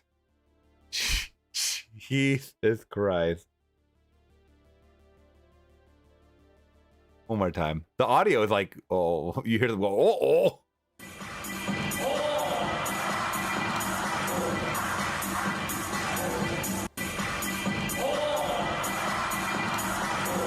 Yeah, someone said he touched a special place.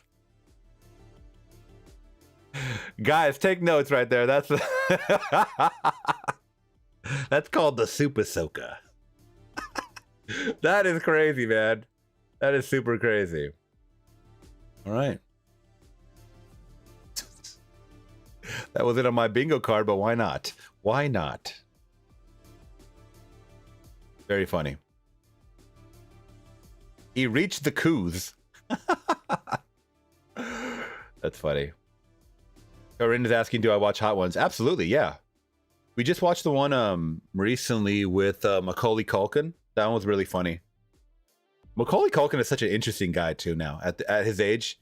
Yeah, he's very interesting. All right, we got another clip, guys. Oh, I want to read Words of Wait. By the way, shouts out. Words of Wait is a good musician or a good writer, and he puts his poetry to AI songs, and it's a really good channel he has over there. He said 3 billion people on the planet, and these people are probably it's 8 billion people on the planet Earth. On the planet, and these people are probably 1% of the population. Sadly, due to the information age, we get to hear / read their perspective. Yep. Let's see.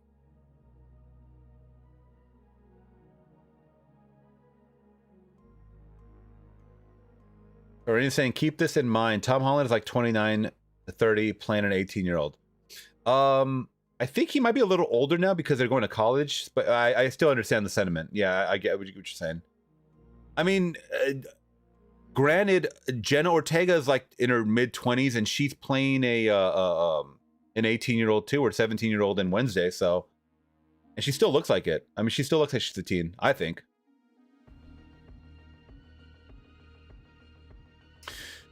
Kevin. Okay, guys, we have another clip really quick. So Scout, the Pomeranian, chased a bear out of his Vancouver home after it wandered in and started eating his food. Now, when you hear titles like this, I'm like, oh gosh, the dog's gonna get torn to pieces. But you know what? The dog was the hero in this situation. Check this shit out.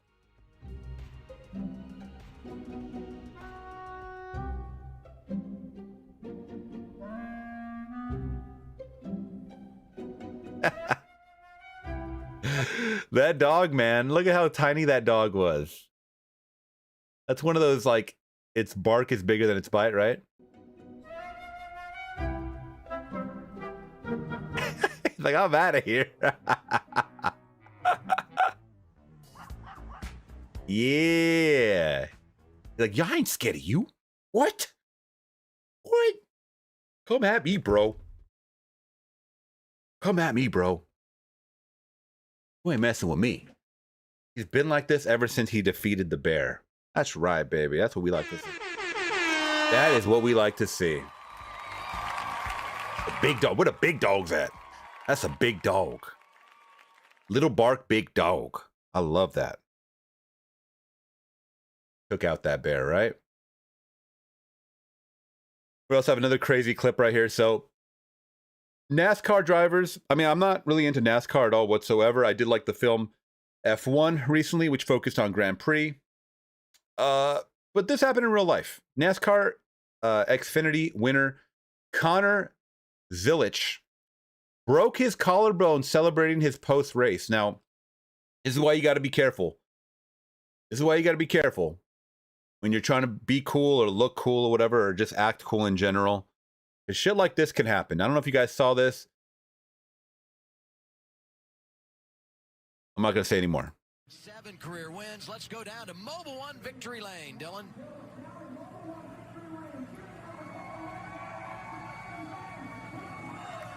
Oh, he went down on the cage stand. Oh my gosh, he fell.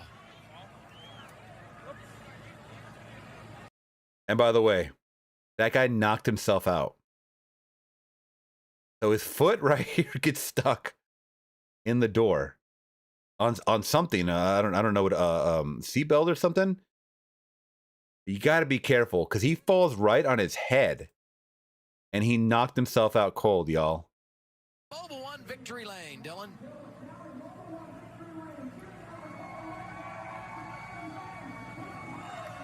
Poor guy. He lost his balance too. You could tell. Seatbelt? The seatbelt, yeah. 7 career wins. God. That's going down in history too. It's immortalized in history. Oh, he went down on the cage stand. Oh my gosh, he fell. And you know what the crazy thing is, guys? People don't understand that. You seen all those knockout videos where people just get punched and stuff like that, and you think that that part is going to destroy them. Sometimes the fall, when they hit the ground, that impact, just falling, what, 5 feet? Well, could cause severe brain damage. You know, like that clip that went around, you know, I don't want to get too into this, but there's a clip going around where this guy punched this woman and knocked her out cold. And they said that she, the brain trauma could have been worse than her getting knocked out or sucker punched or whatever had happened in the video. You know, more severe. I'm telling you, hitting the concrete is not good for the brain. But you'll get these videos, guys. You'll get these videos. We still get these videos of people acting stupid. I mean, I'm not saying that guy was acting stupid, but we got a stupid video right here. Oh, what's gonna happen?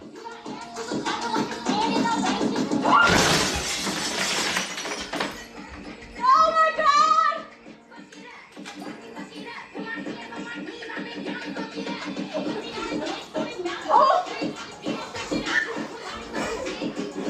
This is the generation that says American Pie is problematic. Your window broke, bitch.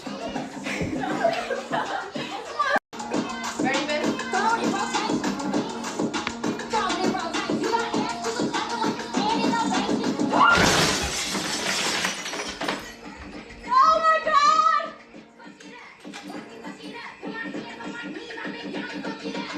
And the song's like, fuck it up. Watch me fuck it up. Yeah, you fucked up your place, I'll tell you that. Oh!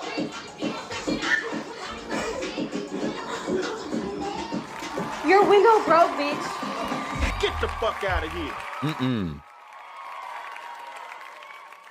Yeah.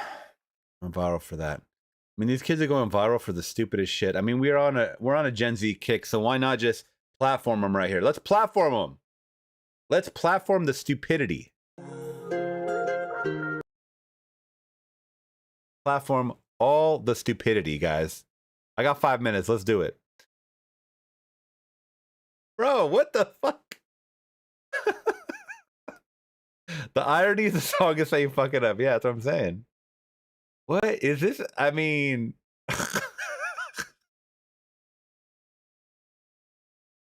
it is interesting. I just would never do it. Like, God, man, I can't believe what's happening right here.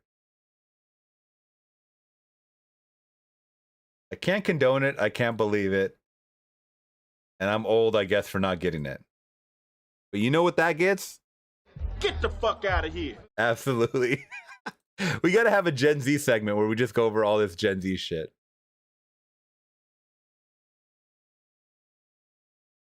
All right, so we did have Sydney Sweeney in the news the last couple of weeks, guys. I know we had talked about it. I kind of expressed my thoughts on it.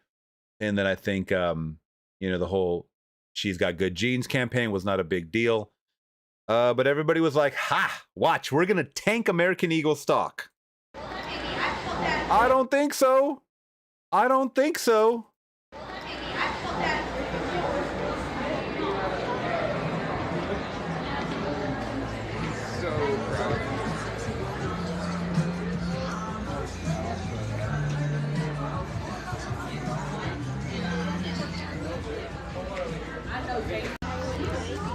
It's pretty busy to me. Doesn't look like anybody cares about no stupid woke backlash from the ad. Sydney Sweeney and her jeans. Yeah.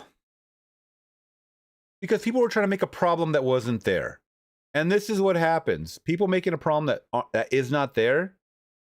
It's just a bunch of chatter into the ether.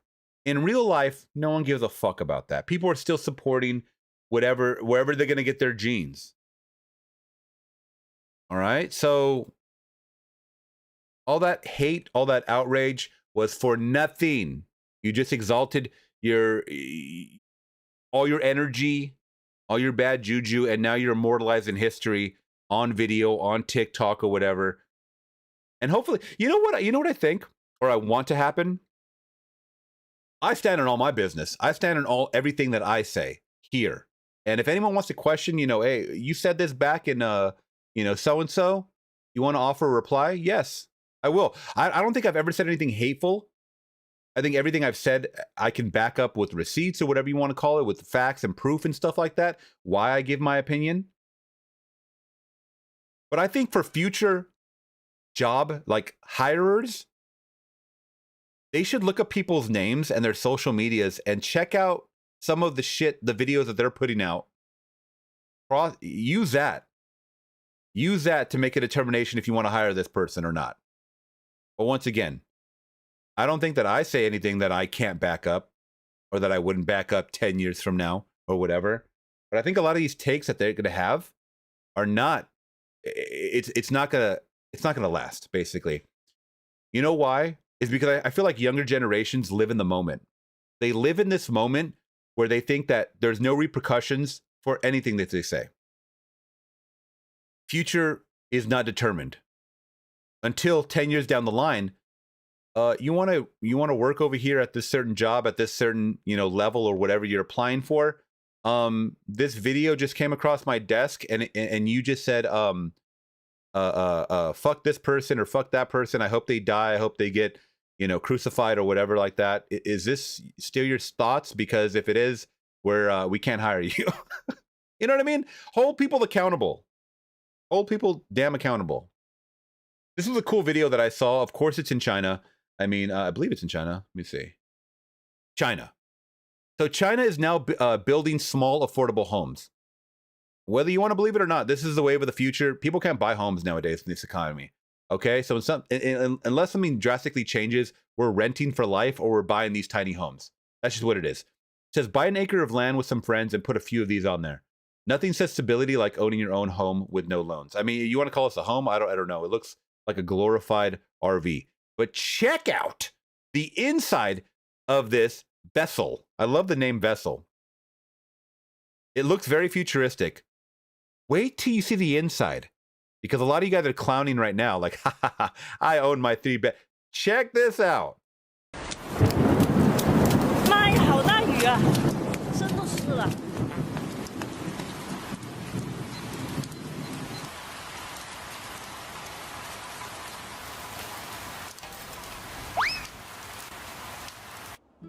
鞋子进水了。哇，吓我一跳！幸好我这房子装了避雷装置。小杜，你说，我要洗澡啦。好的。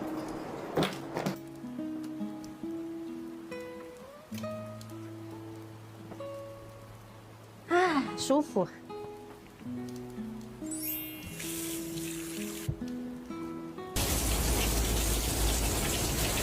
She's got a patio deck and everything. This thing looks better than my apartment. 电影最舒服。 She got a projector.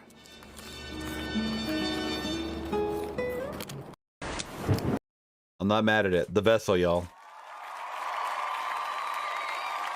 People got to do what they got to do. And I mean, that looks like comfy living. All right, we're going to end it off with a little funny skit. And then I got to bid adieu because we are over the 2-hour mark, guys. I also have to use the restroom again. Waylon, you take care, my friend.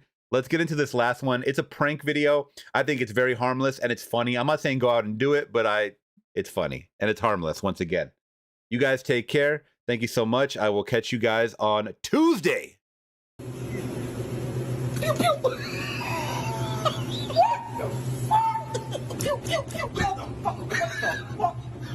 Nighttime.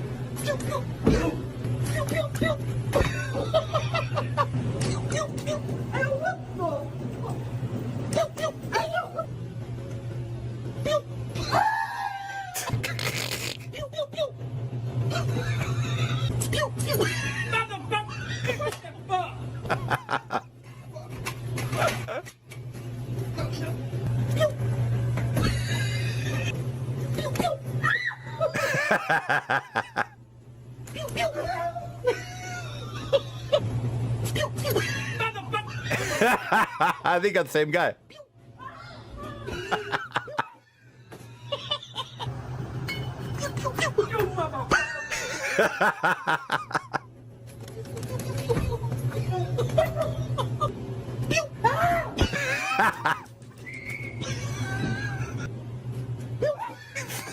Right in the eye.